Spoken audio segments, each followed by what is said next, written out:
The silver ships appeared over Earth like falling stars that forgot to burn out. They hung in the sky above major cities, casting shadows that stretched for miles. People stopped what they were doing and looked up. Traffic came to a halt. Children pointed from playgrounds while their teachers tried to maintain calm. Dr. Sarah Williams pressed her face against the laboratory window at the research facility outside Denver. She had been studying animal behavior for 15 years, but nothing had prepared her for this moment. Her heart pounded as she watched the massive vessels hover silently above the city. Inside the lead ship, Admiral Rath examined the blue planet below through the viewing screen. His pale, elongated fingers tapped against the control panel. This was his 237th planetary conquest. The routine had become almost boring. Another primitive world, another easy victory for the Galactic Dominion. "Begin the submission protocol," Rath commanded his crew. His voice carried the authority of someone who had never known defeat. The technician at the console nodded. "Psychic frequency active, Admiral. Broadcasting on all neural wavelengths." The invisible wave swept across Earth like a tide. It reached into every mind, every thought, every spark of consciousness. The signal was designed to trigger the deepest part of the brain, the ancient fear that made creatures bow before superior power. In New York, a businessman dropped his briefcase and fell to his knees on the sidewalk. In London, a woman collapsed in the middle of crossing the street. In Tokyo, thousands of people suddenly found themselves prostrate on the ground, unable to stand, unable to resist the overwhelming compulsion to submit. Sarah felt the wave hit her like a physical blow. Her knees buckled and she crashed to the laboratory floor. The urge to bow, to surrender, to acknowledge the aliens as her masters filled every fiber of her being. Around her, her colleagues had also fallen, their faces pressed against the cold tiles. But something was wrong. Through the window, Sarah could see the research facility's outdoor animal enclosures. The chimpanzees continued swinging from branch to branch. The wolves paced their pen as if nothing had happened. A family of deer grazed peacefully in the nearby meadow, completely unaffected by the psychic assault that had brought every human to their knees. Admiral Rath frowned at his scanner readings. Why are the life signs showing resistance? The neural suppressors should have affected all sentient life on this planet. His science officer, a thin creature with multiple eyes, checked the instruments again. "Sir, the humanoid species is fully compliant. But there are millions of other consciousness signatures that show no response to our frequency." "Impossible," Rath said. "Our psychic dominance technology has worked on every species across 300 worlds. Check the equipment." While the aliens ran diagnostics on their systems, Sarah struggled against the mental chains that held her down. She could barely lift her head, but what she saw filled her with wonder and hope. Outside, a golden retriever was playing with a tennis ball. A cat sat on a fence post, cleaning its paw with complete indifference to the alien ships overhead. Birds flew in normal patterns, landing and taking off as they pleased. Captain Robert Hayes of the Earth Defense Force found himself face down on the command center floor, along with every other human in the facility. But through the security monitors, he could see the base's guard dogs patrolling their routes normally. The horses in the stable stood calmly in their stalls. Even the facility's pet parrot continued chattering in its cage. "This is impossible," he whispered through gritted teeth, fighting against the compulsion that kept him pressed to the ground. The Dominion ships increased their psychic output. Humans across the planet cried out in pain as the mental pressure intensified. Some began to bleed from their noses. Others lost consciousness entirely. But still, the animals remained unaffected. A news crew that had been filming the alien arrival lay helpless on the ground, their cameras still rolling. The footage showed something remarkable. While humans suffered under the alien control, dogs stayed loyally by their fallen owners. Horses moved restlessly in their fields as if sensing danger. Cats prowled with their backs arched, fur standing on end. Admiral Rath stood up from his command chair, his confidence shaken for the first time in decades. "How is this possible? Every species we have encountered has the same basic neural structure for processing fear and submission. How can some of these creatures be immune?" His science officer's multiple eyes blinked rapidly. "Sir, I'm detecting something unusual. The resistant life forms appear to have completely different neural pathways. Their consciousness operates on frequencies we've never encountered." "Scan them more closely," Rath ordered. Deep in the ocean, a pod of whales continued their migration. their songs carrying across hundreds of miles. The alien scanners detected their massive brains, their complex social structures, their ability to communicate across vast distances, but the whales showed no sign of submission to the psychic frequency. In the Amazon rainforest, jaguars hunted as they always had. In the African savanna, elephants moved in their ancient patterns. In the Arctic, polar bears continued their search for food. Across every continent and every habitat, the animals of Earth remained free. Sarah managed to turn her head slightly, watching a squirrel bury an acorn just outside the window. The simple act filled her with an emotion she couldn't name. Here was proof that Earth was different, that life on their planet had evolved in ways the aliens couldn't understand or control. The Dominion had expected another easy conquest. They had expected to add Earth to their vast empire with minimal effort. Instead, they faced something they had never encountered in their long history of galactic domination. A world where consciousness itself had taken a path unknown to the rest of the universe. As the alien ships hovered over the helpless human cities, millions of animals across Earth continued their daily lives, unaware that they had just become humanity's only hope for freedom. The day of reckoning had begun, and Earth's creatures would not bow down. 3 days had passed since the aliens arrived, and the situation had only grown more puzzling. Dr. Sarah Williams lay on the floor of her laboratory, her body still under the alien mind control, but her scientific mind raced with questions. The creatures outside continued their normal lives while humans remained trapped in mental chains. Admiral Rath paced the command deck of his flagship, his usual calm replaced by growing frustration. His scientists had run every test they could think of, but the results made no sense. The psychic frequency that controlled humans had absolutely no effect on Earth's animals. "Increase the power by 50%, Rath commanded. "Sir, that level could cause permanent brain damage to the humanoid species," his medical officer warned. "Do it," Rath said through clenched teeth. The wave of psychic energy that swept across Earth was stronger than anything the Dominion had ever used. Humans screamed in agony as the mental pressure increased. Blood ran from their ears and noses. Some fell unconscious, others began to convulse. But outside the laboratory window, Sarah watched a robin land on the sill and begin building a nest. The bird showed no distress, no fear, no acknowledgement of the alien presence at all. It simply went about its business as if nothing had changed. Captain Hayes gritted his teeth against the pain flooding his mind. Through the security monitors at the military base, he could see something that gave him hope. The base's German shepherd, Bruno, was walking from building to building, checking on the fallen soldiers. The dog seemed to understand that something was wrong with the humans, and he was trying to help in the only way he knew how. Across the city, similar scenes were playing out. Dogs refused to leave their owners' sides even when those owners couldn't move or speak. Cats brought mice to their helpless humans as if offering food to someone who couldn't hunt.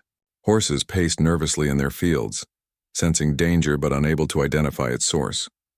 The Dominion research teams deployed to the surface were finding the situation even more confusing. They could walk among the paralyzed humans easily, but Earth's animals reacted to them with clear hostility. Birds dove at their heads. Dogs barked and growled whenever they approached.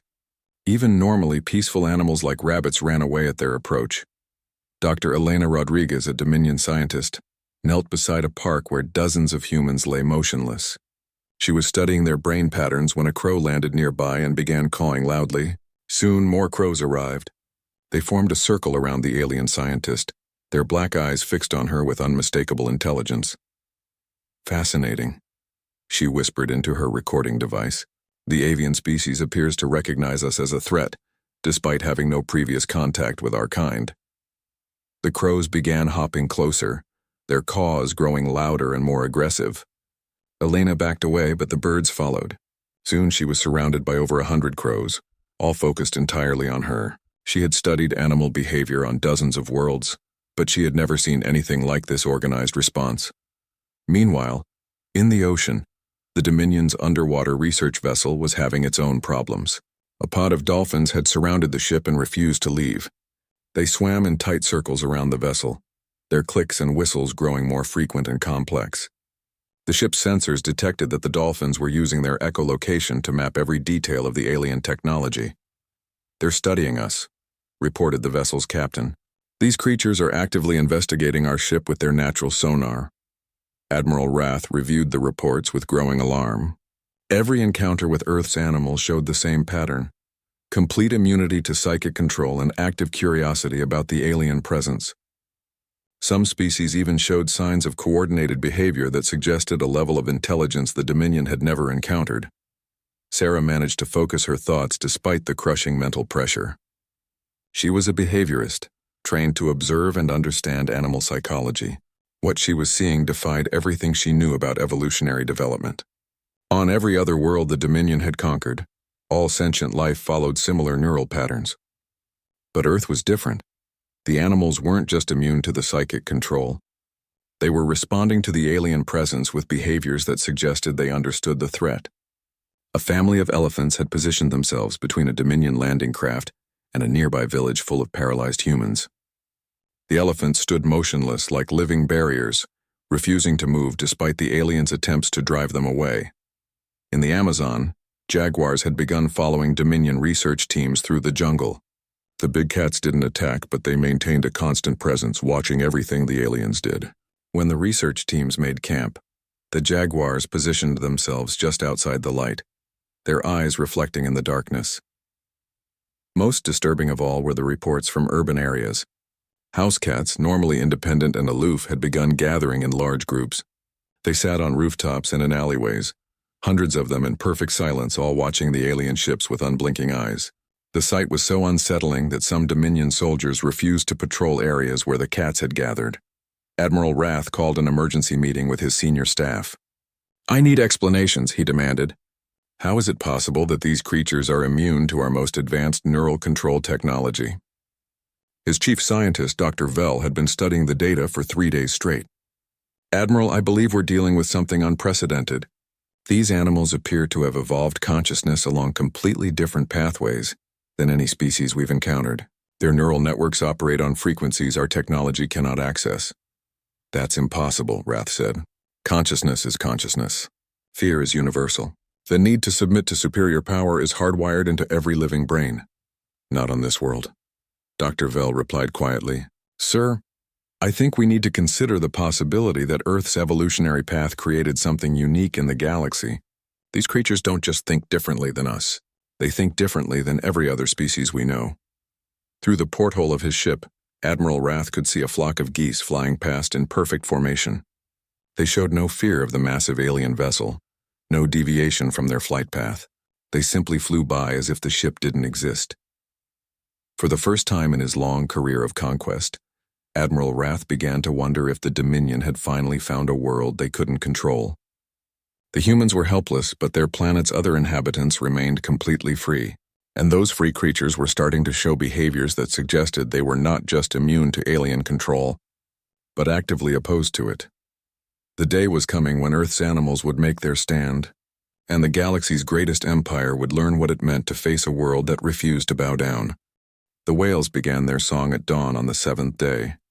Dr. Sarah Williams could hear it even through the laboratory walls, a deep thrumming that seemed to come from the earth itself. She lay helpless on the floor, but her trained mind recognized the sound. Humpback whales were calling to each other across thousands of miles of ocean, but their song was different today, more complex, more urgent. Admiral Wrath stood before the massive viewing screen in his flagship, watching the ocean below. His underwater research stations had reported increasing whale activity for the past 2 days. Now pods from across the Pacific were converging on his ships. The water around his fleet was filled with the massive creatures. "Sir, the whale songs are interfering with our communication systems," reported his communications officer. "The frequency of their calls is creating resonance patterns that disrupt our equipment." Wrath's jaw tightened. "Are you telling me that these primitive creatures are somehow jamming our technology?" "It appears so, sir. But it gets stranger. Our analysis shows that the whales are coordinating their songs. They're not just making noise. They're communicating with a level of complexity we've never recorded." Dr. Sarah Williams had spent years studying whale communication. Even in her current state, paralyzed by alien mind control, she could tell that something extraordinary was happening. The whale songs were following patterns she had never heard before. It was as if the entire population of whales in the Pacific Ocean was sharing information, coordinating some kind of response to the alien presence. On land, the situation was becoming equally puzzling. Captain Hayes watched through the security monitors as the base's horses gathered at the fence line closest to the alien landing craft. The animals stood in a perfect line, their bodies blocking the path between the ship and the base buildings where human soldiers lay helpless. But it was the behavior of the smaller animals that truly amazed the Dominion scientists. Across every continent, creatures that had never worked together were forming unprecedented alliances. In the African savanna, lions and zebras stood side by side, both watching the alien research camps with wary intelligence.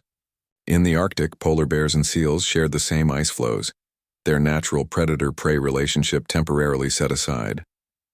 Dr. Vell presented his findings to Admiral Rath with trembling hands. "Sir, we've discovered something that challenges everything we know about consciousness and intelligence. These Earth creatures don't just have different neural pathways. They appear to share some form of collective awareness that we cannot detect or measure." "Explain," Rath demanded. "Watch this." Dr. Vell activated a holographic display showing incidents from around the globe. In Australia, when our team attempted to capture a kangaroo for study, dingoes appeared to drive them away. In North America, when we tried to establish a research station near a river, beavers diverted the water flow to flood our equipment. In every case, animals that should have no knowledge of our presence or intentions are actively working to oppose us. The display showed footage that made Rath's blood run cold. A family of elephants had surrounded one of the Dominion's ground vehicles, using their massive bodies to prevent it from reaching a human settlement. When the aliens tried to use sound weapons to drive the elephants away, other animals had come to help. Rhinos, buffalo, even small antelope had formed a living wall around the human town. "How is this possible?" Rath whispered. "We believe," Dr. Vell said carefully, "that Earth's animals have evolved a form of distributed intelligence. They're not just individual creatures. They're part of a planetary consciousness that operates on levels we don't understand." In the Amazon rainforest, this theory was being proven correct in the most dramatic way possible. A Dominion research team had been attempting to establish a base near a river when they found themselves surrounded by what could only be described as an army of animals. Jaguars, pumas, ocelots, and dozens of smaller cats had positioned themselves in the trees. Caimans filled the river. Thousands of birds darkened the sky above. The team leader, a veteran of 50 planetary conquests, had never seen anything like it.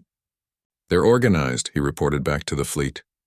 "This isn't random animal behavior. They're working together with a level of coordination that suggests tactical thinking." The most unsettling discovery came from the urban areas. House cats, those normally independent creatures, had begun exhibiting behaviors that defied explanation. They gathered in groups of hundreds, sitting in perfect silence for hours at a time. When Dominion patrols approached, the cats would suddenly scatter, only to reappear minutes later in a different location, always positioned to watch the aliens' movements. Dr. Sarah Williams managed to turn her head enough to see out the laboratory window. A red-tailed hawk sat on the fence post, its piercing gaze fixed directly on her. For a moment, she felt as if the bird was trying to communicate with her to tell her something important. The feeling was so strong that she almost believed the hawk understood her situation and was offering comfort. Across the world, humans trapped by the alien mind control were reporting similar experiences. Dogs seemed to sense their owner's distress and stayed close, offering what comfort they could. Cats brought gifts of dead mice and birds as if trying to feed their helpless humans. Even wild animals showed unusual behavior around paralyzed people, displaying a level of concern that suggested they understood the humans were in danger. The breakthrough came when Dr. Vell made a startling discovery about dolphin behavior. The Dominion's underwater research vessels had been constantly surrounded by dolphins, but the scientists had dismissed this as simple curiosity. Now they realized the dolphins were doing something far more sophisticated. "Sir, the dolphins are mapping our ships," Dr. Vell reported to Admiral Rath. "They're using their echolocation to create detailed three-dimensional images of our technology. But more than that, they're sharing this information with other pods across the ocean." "How do you know this?" Rath asked. "Because dolphins thousands of miles away are avoiding the exact spots where we have equipment, even though they've never seen our ships. The information is being transmitted somehow, through their communication networks." Admiral Wrath stared at the data in disbelief. The Dominion had conquered hundreds of worlds, enslaved thousands of species, but they had never encountered anything like Earth. Here was a planet where intelligence had evolved not just in one species, but across an entire ecosystem. The animals weren't just immune to psychic control. They were actively communicating, coordinating, and preparing for something. The whales sang louder, their voices carrying across the oceans. The elephants stood their ground, protecting human settlements with their massive bodies. The cats watched from every rooftop and alleyway. The dolphins mapped every alien ship and shared their knowledge with creatures thousands of miles away. For the first time in the Dominion's long history of conquest, Admiral Wrath began to understand that they weren't just facing a primitive world with unusual animals. They were facing a form of planetary intelligence that had been millions of years in the making, a collective consciousness that spanned species and continents, and that consciousness was preparing to fight back. The first attack came without warning from the sky. Admiral Wrath was reviewing intelligence reports when alarms began blaring throughout his flagship. Through the viewing screen, he watched in disbelief as thousands of birds descended on his fleet like living missiles. "Shields up," he commanded, but the birds were too small and too numerous for the ship's defensive systems to target effectively. Eagles, hawks, ravens, and even tiny sparrows slammed into communication arrays and sensor equipment. The birds didn't survive the impacts, but their sacrifice was devastating the Dominion's technology. Dr. Sarah Williams felt a surge of hope despite the mental chains that held her to the laboratory floor. Through the window, she could see waves of birds rising from forests and cities, all flying toward the alien ships with deadly purpose. It was as if every winged creature on Earth had simultaneously decided to join the fight. On the ground, the situation was becoming equally chaotic for the Dominion forces. Captain Hayes watched through the security monitors as the military base's guard dogs broke free from their kennels and began hunting alien patrols. But these weren't random attacks. The dogs moved in coordinated packs, using tactics that would have impressed any military strategist. The most shocking assault came from the oceans. Killer whales, working in groups of 30 or more, began ramming the Dominion's underwater research vessels. The massive creatures struck with the force of living torpedoes, their intelligence allowing them to target the ship's weakest points. Within hours, 3 underwater bases had been completely destroyed. Admiral Wrath's communications officer struggled to maintain contact with ground teams. "Sir, we're losing stations across the planet. The animals are attacking with coordinated precision. This isn't random aggression. They're conducting military operations." In the Amazon, Dominion research teams found themselves under siege by creatures they had never imagined could work together. Jaguars and anacondas hunted side by side. Poison dart frogs appeared wherever the aliens tried to establish camps, their toxic skin making it impossible for Dominion soldiers to handle local materials safely. Even the insects had joined the war, with clouds of wasps and hornets driving away any alien who ventured into the rainforest. The urban areas presented their own nightmare. House cats had become an army of furry saboteurs, slipping into alien equipment and damaging critical systems with their claws and teeth. Dogs formed packs that could take down armored Dominion soldiers through sheer numbers and determination. Even rats had joined the fight, chewing through cables and contaminating alien food supplies. Dr. Sarah Williams managed to focus her thoughts enough to understand what she was witnessing. This wasn't just animal aggression. Earth's creatures were displaying military strategy, tactical thinking, and coordinated battle plans. Species that had been enemies for millions of years were working together with a single purpose: to drive the invaders from their planet. The most terrifying moment for the Dominion came when the elephants made their move. A herd of 50 African elephants had surrounded the aliens' main ground base in Kenya. The massive creatures had stood motionless for days, but now they began to advance. Their thick hides made them nearly impervious to the aliens' energy weapons, and their intelligence allowed them to work together like a living tank battalion. "They're systematically destroying our equipment," reported the base commander. "The elephants are using their trunks to identify and target our most important systems." "Sir, they know exactly what they're doing." Admiral Wrath watched the footage in stunned silence. The elephants moved with purpose and intelligence, using their massive weight to crush communication towers and their trunks to tear apart sensor arrays. When Dominion soldiers tried to flee, the elephants herded them like sheep, preventing their escape without actually harming them. The pattern was repeating across the globe. In the Arctic, polar bears had surrounded a research station and were methodically destroying everything outside the main building. In Australia, a mob of kangaroos was using their powerful legs to kick down alien structures. In the ocean, dolphins were using their intelligence to outmaneuver Dominion submarines, leading them into underwater canyons where they couldn't escape. But it was the behavior of the smaller animals that truly amazed the scientists. Bees had begun targeting the air vents of alien ships, filling them with honey and wax until the environmental systems failed. Ants had found ways into the electrical systems of ground vehicles, short-circuiting them with their bodies. Even earthworms were contributing, making the soil too soft for heavy alien equipment to operate effectively. Dr. Vell presented his analysis to Admiral Rath with trembling hands. "Sir, we're not fighting individual animals. We're fighting an entire ecosystem that has evolved to work as a single organism. Every creature from the largest whale to the smallest insect is contributing to a coordinated defense of their planet." "How is this possible?" Rath demanded. "No species should be capable of this level of organization." "That's just it, sir. We've been thinking about this wrong. These aren't separate species.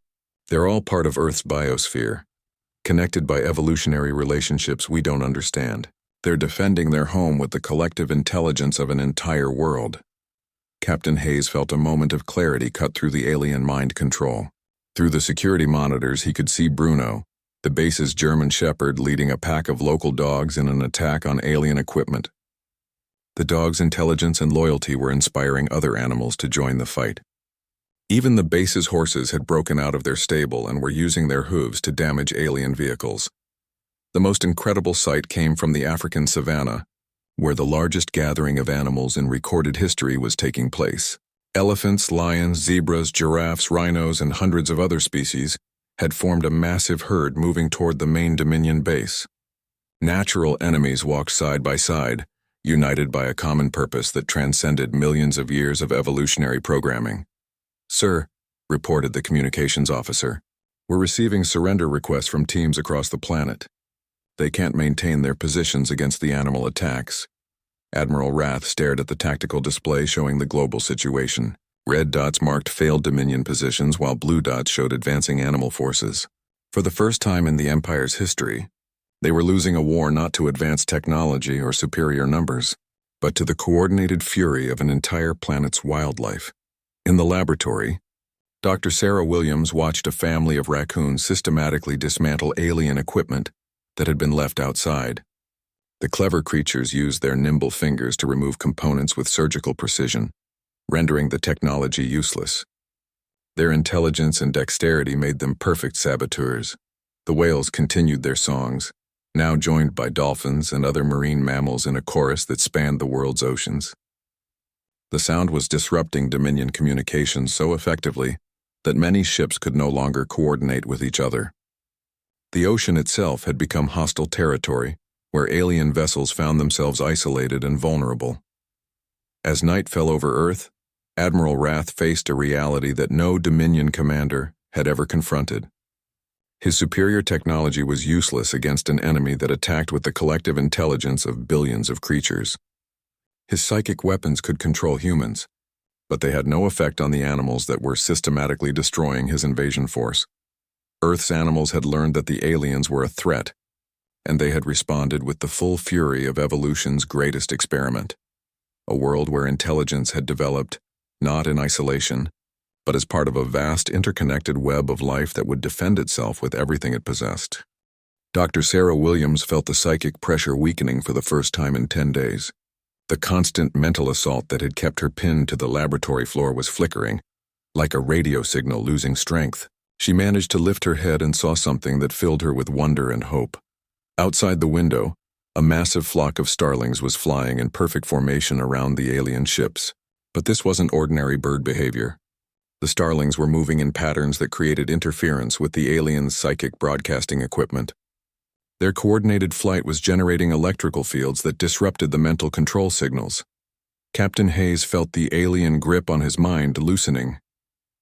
Through sheer force of will, he managed to push himself up from the command center floor. His muscles screamed in protest after days of paralysis, but he forced himself to stand. Around him, other soldiers were beginning to stir as the psychic control flickered. "All units," Hayes croaked into his radio. "The animals are disrupting their control systems. We need to coordinate with them." Admiral Rath watched his instruments with growing alarm. The planet-wide psychic network that had held the human population in submission was failing.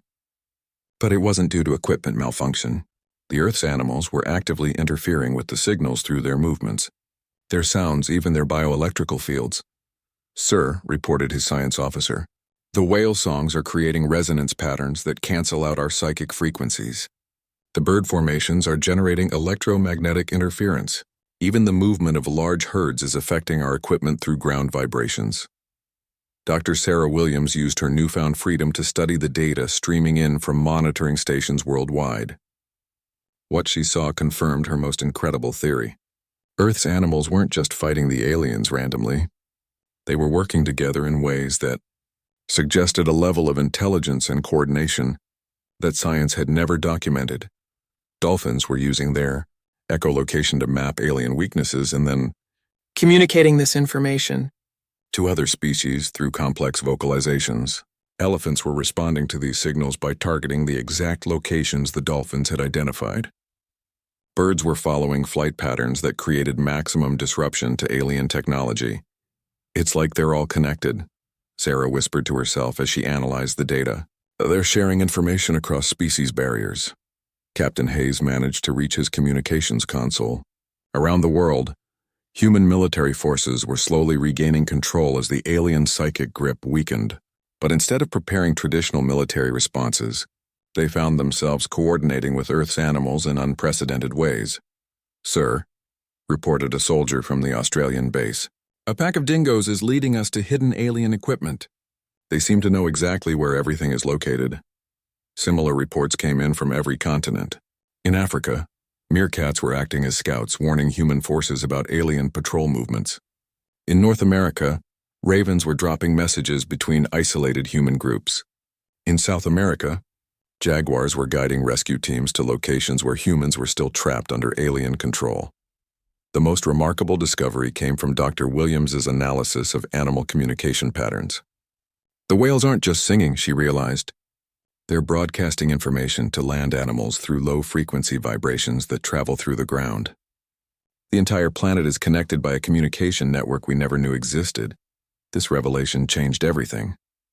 Earth's animals had been sharing information about the alien invasion from the moment it began. They had observed alien weaknesses, identified their technology's limitations, and developed coordinated strategies to exploit them. While humans had been helpless under psychic control, the animals had been planning a war. Admiral Rath faced reports of impossible cooperation between species. In the Amazon, army ants were working with poison dart frogs to make alien equipment uninhabitable. In the ocean, great white sharks were coordinating with sea otters to attack underwater bases. In the Arctic, polar bears and Arctic foxes were hunting alien patrols together. "This defies everything we know about animal behavior," Dr. Vell reported. "These species should be competing with each other, not cooperating. But they're working together like units in a single army." The breakthrough moment came when Sarah Williams realized how to communicate with the animal network. Using her laboratory's equipment, she began broadcasting on the same low frequencies the whales used for long-distance communication. To her amazement, she received responses from animals across the region. "Captain Hayes," she called on the radio, "I think I can coordinate with them. The animals are using Earth's natural magnetic field and geological structure as a communication network. We can tap into it." Within hours, human and animal forces were working together in ways that seemed impossible. Dogs led human soldiers to hidden alien bases. Birds provided aerial reconnaissance that was more accurate than any satellite. Marine animals guided naval forces to underwater alien installations. The aliens found themselves facing something they had never encountered in their galactic conquests. A planet where every living creature, from humans to insects, was working together as a single organism. Their advanced technology was useless against an enemy that attacked from every possible angle using tactics that combined human intelligence with animal instincts. Dr. Williams watched through her laboratory window as a formation of eagles dropped small, explosive devices onto alien equipment, guided by radio signals from human forces. The birds' natural flying abilities made them perfect stealth bombers, able to approach targets that alien sensors couldn't track effectively. In the ocean, killer whales were working with human submarines to hunt down alien vessels. The whales' echolocation abilities combined with human sonar technology created a detection system that no alien ship could evade. When targets were identified, the whales attacked with devastating effectiveness, while human forces provided support. Captain Hayes coordinated the largest combined operation in Earth's history. Human forces provided strategy and technology, while animals provided reconnaissance, communication, and assault capabilities. The combination was proving unstoppable against the increasingly desperate alien forces. "Sir," reported the communications officer to Admiral Rath, "we're losing this war. The entire planet has turned against us. We can't fight an enemy that includes every living creature on the world." Admiral Rath stared at the tactical display showing the global situation. His forces were retreating on every front, overwhelmed by attacks from creatures they had never considered threats. Birds destroyed their air defenses, marine animals eliminated their naval capability, land animals made ground operations impossible.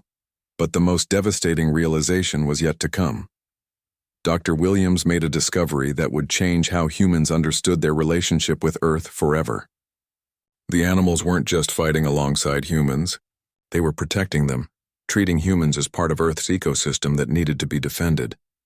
"They see us as family," she whispered, watching a group of dolphins guide a damaged human ship to safety. "To them, we're not separate from nature. We're part of it." The war was no longer between aliens and individual species. It had become a battle between the Galactic Dominion and Earth itself, fought by every creature that called the planet home, and Earth was winning. The final assault began at sunrise on the 14th day. Admiral Rath watched from his flagship as the most incredible sight in galactic history unfolded below. Every animal on Earth seemed to be converging on the alien positions in a coordinated attack that defied all understanding of natural behavior. Dr. Sarah Williams stood at her laboratory window, now free from the alien mind control, and witnessed something that would be remembered for all time. Across the sky, millions of birds moved in formations so vast they darkened the sun. In the oceans, whales, dolphins, and sharks swam together toward the alien fleet. On land, herds of every conceivable animal species marched toward alien positions with the discipline of trained soldiers. "It's beautiful," she whispered, tears streaming down her face. "They're all working together." Captain Hayes coordinated with animal allies using the communication network Dr. Williams had discovered. His radio crackled with reports from around the world as human and animal forces launched the largest joint operation in Earth's history. Australian forces report coordinated attacks by kangaroos. Dingoes and crocodiles, came one transmission. African units are advancing with elephant and lion support. Arctic teams are moving with polar bear assistance. But it was the behavior of the smallest creatures that proved most devastating to the aliens.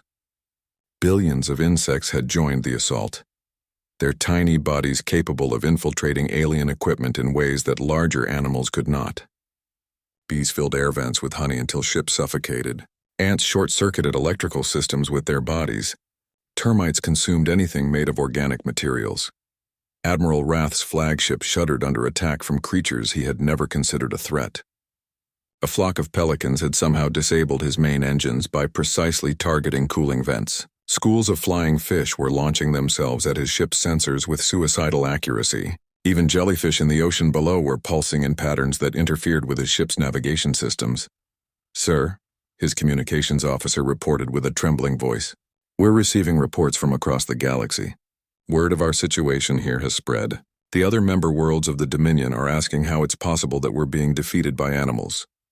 Rath had no answer. In 3 centuries of conquest, the Dominion had never faced anything like Earth. Their psychic control technology was useless against creatures whose consciousness operated on completely different principles. Their advanced weapons were overwhelmed by the sheer numbers and diversity of their opponents. Dr. Williams watched a pod of killer whales position themselves beneath the alien flagship. The massive creatures began singing in harmony, their vocalizations creating vibrations that traveled through the water and up through the ship's hull. The sound was so powerful that it disrupted the aliens' equipment from the inside. On land, the largest gathering of animals in history was taking place. Elephants led charges against alien ground positions while big cats provided flanking attacks. Horses carried supplies and wounded animals to safety. Even domestic animals had joined the fight, with dogs and cats working together to sabotage alien equipment in urban areas. The most incredible moment came when a group of octopi emerged from the ocean and began using tools to dismantle alien technology. Their intelligence and dexterity allowed them to understand complex machinery and disable it with surgical precision. The sight of sea creatures working as engineers left even the most experienced Dominion scientists speechless. Captain Hayes received a message that filled him with pride and amazement. "Sir, we have confirmation of animal cooperation on every continent. Polar bears and penguins are working together in Antarctica. Desert animals are coordinating attacks in Africa. Rainforest species are united in South America. The entire planet is fighting as one organism." Admiral Rath finally understood what his empire was truly facing. Earth wasn't just another world to be conquered. It was a living entity where billions of different species had evolved to work together as a single planetary consciousness. The Dominion's technology could control individual minds, but it was powerless against a collective intelligence that spanned an entire biosphere. "Prepare for retreat," he ordered, the words bitter in his mouth. "Signal all forces to withdraw to the fleet." "Sir?" His officers stared at him in disbelief. "We're retreating from a primitive world? We're retreating from something that challenges everything we understand about life and consciousness," Rath replied. "These creatures have achieved something we thought impossible. They've unified an entire planet's ecosystem into a single fighting force." Dr. Williams watched the alien ships begin to rise from Earth's surface. But the animals weren't finished with them yet. Birds continued their attacks on the ascending vessels, while marine mammals created massive waves by coordinating their movements. Even the planet's magnetic field seemed to be working against the aliens as compasses spun wildly and navigation systems failed. The final message the Dominion broadcast to Earth came from Admiral Rath himself. His words would echo across the galaxy and change how advanced civilizations viewed the small blue planet forever. To the inhabitants of Earth, Rath's voice transmitted across all frequencies. "Your world has demonstrated something that we believed impossible. You have shown that consciousness can evolve in ways that transcend individual species. Your animals have achieved a level of cooperation and intelligence that makes conquest not just impossible, but unthinkable." He paused, watching a formation of eagles escort his ships away from the planet like aerial guards ensuring unwelcome visitors truly left. "By order of the Galactic Dominion, Earth is hereby classified as a forbidden world. No member of our empire will ever again attempt to land on your planet or interfere with your development. You have earned something that no other world in the galaxy possesses: absolute sovereignty through the unified will of all life on your world." As the alien fleet disappeared into the darkness of space, Earth's animals began to disperse back to their normal habitats. But something had changed forever. The communication networks that had connected species during the crisis remained active. Whales continued to sing to land animals. Birds carried messages between distant locations. The cooperation that had saved the planet became a permanent part of Earth's ecosystem. Dr. Williams wrote in her final report, "We have learned that Earth is not just the home of separate species competing for survival. It is a living entity where every creature, from the smallest insect to the largest whale, is connected in ways we are only beginning to understand. The animals didn't just save us from alien conquest. They showed us what we truly are, part of a planetary consciousness that refuses to bow down to any force in the universe." Captain Hayes watched the last alien ship vanish among the stars. Around him, soldiers were celebrating, but he found himself thinking about something deeper. Earth's animals had not fought for territory or resources. They had fought for something more fundamental: the right of their world to remain free. News of Earth's victory spread across the galaxy like wildfire. Other worlds that had been conquered by the Dominion began to wonder if they too might have hidden strengths they had never recognized. The idea that consciousness could evolve along multiple pathways, that intelligence could be collective rather than individual, changed how entire civilizations thought about life itself. But on Earth, life returned to normal with one crucial difference. Humans now understood that they were not alone on their planet, not separate from nature, but part of a vast community of intelligent life that had always been there. waiting for the moment when cooperation would be needed to defend their shared home. The day aliens learned Earth's animals refused to bow down became the day humanity learned that they were part of something much greater than themselves. A world where every creature, no matter how small, possessed the courage to stand up to the greatest empire in the galaxy and declare that some things would never surrender, never submit, and never bow down.